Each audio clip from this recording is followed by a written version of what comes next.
Hey, did you hear about Aslam's new job? He is now the big cheese in that new company. What do you mean by big cheese? Is he working in the cheese factory? No. It's just an idiom. It means someone very important or influential. Oh, I see. I didn't know that. Thanks for explaining to me. No problem. There's a lot of idioms in English language which can be really confusing if you don't know the meanings of it.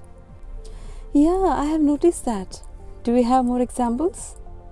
Sure. How about break a leg?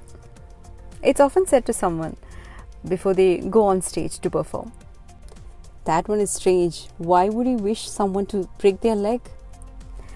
Well, it's just a way of wishing them good luck.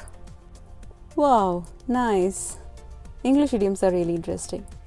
I think I need to learn more of them. Definitely, they add a lot of color and personality to your conversations. So, if you want to learn more about such interesting idioms or anything related to English, just follow English 360.